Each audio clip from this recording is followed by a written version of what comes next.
తాకట్లో ఉన్న మీ బంగారాన్ని విడిపించి ఆ రోజు ఆన్లైన్ రేటుకి కొంటాం. Sharma gold company. నమస్కారం, సుమన్ టీవీకి స్వాగతం. నేను మానస. ఈరోజు మనతో పాటు ఉన్నారు ప్రముఖ ఆధ్యాత్మికవేత్త శ్రీమతి డాక్టర్ భట్టిప్రోలు విజయలక్ష్మి గారు. వారితో మాట్లాడదాం. అమ్మ నమస్కారం. అమ్మా నమస్కారం. అమ్మ, ఇప్పుడు చాలా మంది అంటూ ఉంటారు, తమ పూర్వీకులు చనిపోయిన వాళ్ళు పదే పదే కళ్ళలోకి వస్తూ ఉంటారు అని చెప్తూ ఉంటారు.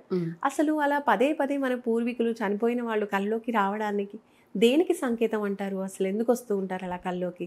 మన కళలు దాదాపుగా 90% మనం ఊహించుకునేవే మన కళల్లోకి వస్తూ ఉంటాయి. పొద్దున్న ఏదైనా సందర్భం గురించి ఆలోచిస్తే అది రాత్రి కళలోకి రావటం. అలాగే చాలా మంది చక్కటి నిద్రపోయే వాళ్ళ కళలు కూడా రావు. గాఢ నిద్రపోయే వారి కళలు కూడా రావు.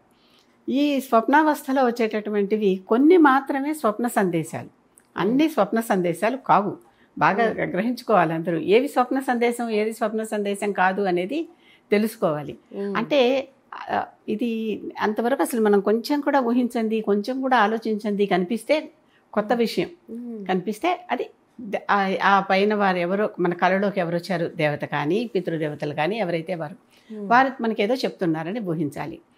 ఇక్కడ ఊహించేటప్పుడు పెద్దవాళ్ళు ఎవరైనా మనకి ఏమన్నా కళ్ళలోకి వచ్చినప్పుడు, అదే కదా అడిగారు మీరు, వచ్చినప్పుడు వాళ్ళకి ఏదన్నా ఒక తీరని కోరిక కానీ ఏదన్నా వాళ్ళు మనకి చెప్పాలనుకుంటే కానీ ఆ సందర్భంగా వచ్చి ఆ విశేషం చెప్పేసి వెళ్ళిపోతారని అదొక పేరు.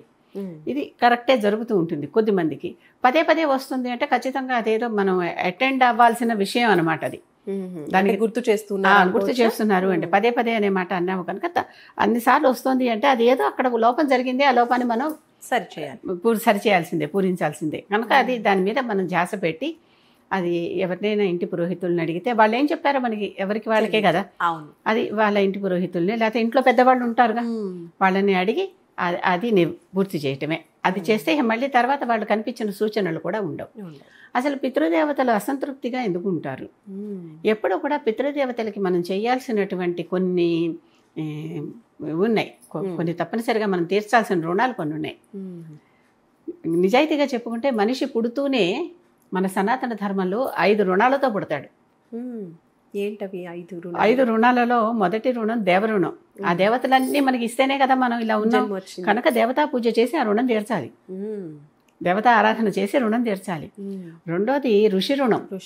ఆ ఋషులన్నీ మనకి ఎంతో జ్ఞానం ఇచ్చి వాళ్ళు ఎంతో కష్టపడి అవన్నీ చేసి మనకి ఇస్తే ఆ జ్ఞానాన్ని మనం ఇప్పుడు తేలిగ్గా వాడేసుకుంటున్నాం కనుక ఆ ఋషికి రుణం తీర్చాలి. ఋషి రుణం తీర్చటువంటి ఏమిటి? ఆ ఋషి ద్వారా మనం నేర్చుకున్న జ్ఞానాన్ని మళ్ళీ తిరిగి మనం నలుగురికి చెప్పటం.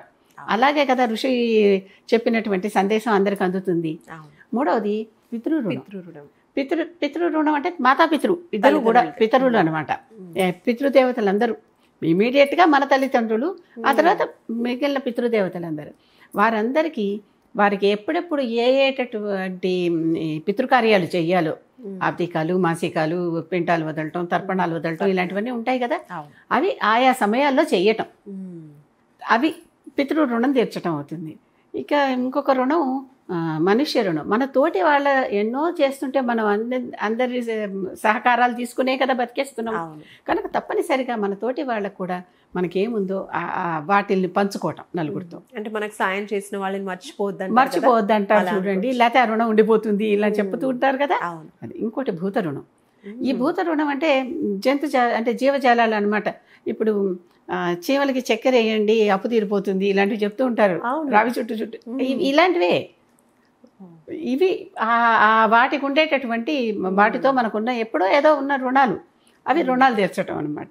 అందుకనే కాసిన రోజు కాస్త కొన్ని మెతుకులు బయట వదిలిపెట్టండి, పశువులు తింటాయి, లేకపోతే ఇవి పక్షులు తింటాయి, కాసిన గింజలు వదలండి ఇలా చెప్తూ నీళ్లు పెట్టండి. ఇదే కారణం. కాకపోతే ఏది కూడా అతిగా చేయకూడదు. అతి సర్వత్ర వర్జేయత్, అది ఎప్పుడు అందరూ గుర్తుపెట్టుకోవాలి. అతిగా చేస్తే ఆ పక్షులు కూడా పనిచేయటం మానేసి, ఆ జంతువులు కూడా పనిచేయటం మానేసి మనం పెట్టే ఆహారం కోసమే ఎదురు చూస్తూ ఉంటాం. లేకపోతే ఎవరి ఆహారం వాళ్ళు సంపాదించుకోవాలి కదా, అది ధర్మం. కనుక ఈ రుణాలు ఎప్పటికి ఉంటాయి. అలా పితృ రుణాలు ఏమైనా మనకి మిగిలిపోతే పితృదేవతలు అసంతృప్తిగా ఉండి మన కళల్లో కనిపిస్తూ ఉంటారు. అలాంటివి కూడా పూజా కార్యక్రమాలు కూడా చేసుకోవాలి. ఆ పితృదేవత మనం చేయాల్సినటువంటి ముఖ్యంగా పితృకార్యాలు, దైవ కార్యాలు ఇవి కూర్చొని చేయాల్సిందే. అవి చేయకుండా వదిలేస్తే పితృదేవతలు అసంతృప్తిగా ఉండి ఏదో ఒక రకంగా కనిపిస్తూ ఉంటారు. ఈ ఇప్పుడు మహాలయాలు రాబోతున్నాయి, అప్పుడు కూడా ఈ పితృ రుణాలు తీర్చుకునేటటువంటి సందర్భం చాలా చక్కగా మనకు కనిపిస్తుంది. ఈ పితృ రుణాలు తీర్చకపోతే వాళ్ళు వచ్చి నిరాశగా వెనక్కి వెళ్తారు. అది తప్పు కదా. మన ఇంటికి ఎవరైనా వచ్చారు, వాళ్ళకి మనం అంటే ఆకలి కొని అన్నం కోసం వచ్చారు అనుకుందాం ఫర్ ఎగ్జాంపుల్, అది మనం అన్నం పెట్టలేదు ఆ రోజు వాళ్ళకి, వాళ్ళు ఎంతసేపు వాళ్ళు అడగలేరు, మనం పెట్టలేము. ఇక్కడ పితృదేవతలు ఎక్కడో ఉన్నారు, మనం పెట్టలేకపోతున్నాం కనుక తల్లిదండ్రులకు ఇవ్వాల్సినటువంటి పిండాలు ఆ సమయంలో వాళ్ళకి ఇవ్వాల్సిందే. గైలో ఒక చిన్న కథ చెప్తారు. అక్కడ ఒక ఆలయం కూడా ఉంటుంది. సీతాదేవి దశరథుడికి పిండం పెట్టడం. దశరథుడు వచ్చి వీళ్ళు గైకి వెళ్ళారు వనవాసంలో తిరుగుతూ. తండ్రి పోయిన సమయం కనుక ఆ సమయానికి తండ్రికి అబ్దికం పెట్టాలని రాముడు అనుకుంటాడు. లక్ష్మణుడు రాముడు ఇద్దరు ఉన్నారుగా. అనుకున్నాక వాళ్ళు వనవాసంలో తిరుగుతున్నారు. అప్పటికి ఇంకా సెటిల్ కాలే చోట ఏమీ లేవు వాళ్ళ దగ్గర. ఓ పురోహితుడిని తీసుకుని ఏమేం కావాలో తీసుకొస్తామని చెప్పి వాళ్ళు బయటికి వెళ్ళారు. సీత ఒక్కతే అక్కడ కూర్చొని ఉంది. సమయం అయిపోతుంది. పితృదేవతలకి సమయం మధ్యాహ్నం 12. ఆ సమయానికి దశరథుడు వచ్చేసాడు పెట్టమని. దశరథుడు వచ్చేసాడంటే మీ అబ్బాయి లేడండి, బయటికి వెళ్ళారు, ఇలా సామాన్లు తెస్తారు, కాసేపు ఉండండి, వచ్చాక పెట్టేస్తారు, మీ అబ్బాయి మీకు పెడతాడంటుంది. ఈ లోపల నా సమయం అయిపోతుంది కనుక నువ్వు పెట్టు అంటాడు దశరథుడు సీతని. అంటే అప్పుడు సీత దగ్గర ఏవి సంబారాలు లేవనే కదా వెళ్ళారు, ఇప్పుడు నేను పెట్టానంటే ఏం పెట్టాలి, స్త్రీ పిండం పెట్టచ్చా అనేదానికి ఇది ఒక ఉదాహరణ మనకి. భర్త ఉండంగా అంటే పక్కన లేడు, ఉన్నాడు కానీ పక్కన లేడు, సమయానికి లేడు కనుక ఏం చేయాలి మరి అంటే అక్కడ ఇసుక ఉంది కదా నది ఒడ్డున, ఫల్గు నది అని ఓ నది ప్రవహిస్తూ ఉంటుంది పీలగా. ఆ నది ఉంది. అప్పుడు బాగానే ఉండేది సీత సమయంలో నది. ఆ పిండం ఆ ఇసుక పిండమే పెట్టమంటాడు నాకు. అంటే భావం ముఖ్యం, వస్తువు కాదు. ఆ ఇసుకనే పిండంగా చేసి సీత దశరథుడికి ఇస్తే దశరథుడు అది తీసుకుని తృప్తిగా వెళ్ళిపోతాడు. వెళ్ళిపోయాక మర్రి చెట్టు చూస్తూ ఉంటుంది. ఇదంతా ఆ నది చూస్తూ ఉంటుంది. అక్కడ ఒక ఆవు ఉంటుంది, అది చూస్తూ ఉంటుంది. ఇంకేం సాక్ష్యాలు లేవు. రాముడు వచ్చి పెట్టకపోతే నేను పెట్టేశాను, మీ నాన్నగారు వచ్చారు వెళ్ళిపోయారంటూ. అదేమిటి ఎలా పెట్టావు అని సాక్ష్యం ఏది అంటే అప్పుడు ఇగో ఇవే ఉన్నాయంట. ఫల్గునదేమో సమాధానం చెప్పదుట. అప్పుడు చెప్పిస్తుంది సీత, నా సాక్ష్యం చూసి కూడా చెప్పనందుకు నీకు ఎక్కువగా ప్రవాహం ఉండదు, ఇవాళ నుంచి ప్రవాహం తగ్గిపోతుందని. ఇప్పటికీ సన్నగా పేలగానే ఉంటుంది అన్నది అక్కడ. అలాగే మర్రి చెట్టు నీ ఆకులు ఎవరు భోజనం చేయకూడదని చెప్తుంది. ఇప్పటికీ ఆ చెట్టు కిందే తద్దినాలు పెడుతూ ఉంటారు. అంటే అదే చెట్టు ఉండదు ఇప్పటికీ, పోయినా ఆ చెట్టు అలాంటి చెట్టు కిందే తద్దినాలు పెడుతూ ఉంటారు గైలో. అలాగే ఆవు మాత్రం పెట్టారని చెప్పింది, అందుకని ఆవు పూజనీయం అని చెప్తుంది. కనుక ఈ రకంగా వాళ్ళు వచ్చినప్పుడు పెట్టకపోతే వాళ్ళు నిరాశగా వెళ్ళిపోతే, ఇప్పుడు దశరథుడు నిరాశగా వెళ్ళాల, సీత పెట్టింది, సంతృప్తిగా వెళ్ళాడు. అందుకని యథాశక్తి ఆ సమయానికి మనం చెయ్యగలిగేది. అసలు శాస్త్రంలో ఏమని రాస్తుందంటే మనం ఆ సమయానికి ఏం పెట్టలేకపోతే పెద్దవాళ్ళకి పితరులకి వాళ్ళని తలుచుకుంటూ ఒక చుక్క కన్నీరు కాడ్చినా కూడా అది వాళ్ళకి తర్పణమే.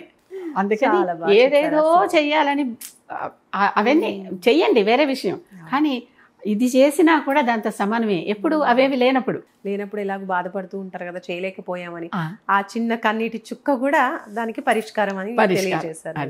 అది పితృదేవతల కంటే అది రైట్ అమ్మా, చాలా బాగా చెప్పారు. ఇంత తృప్తి పడ్డాకే వాళ్ళు మనకి కనిపించటం కానీ అవేమి ఉండవు. రైట్ అమ్మా, ధన్యవాదాలమ్మా, నమస్కారం.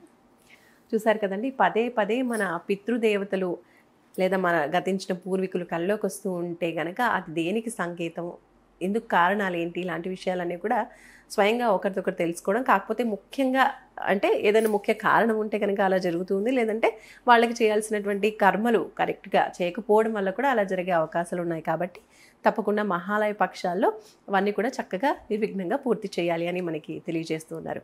చూస్తూనే ఉండండి సుమన్ టీవీ. నమస్కారం.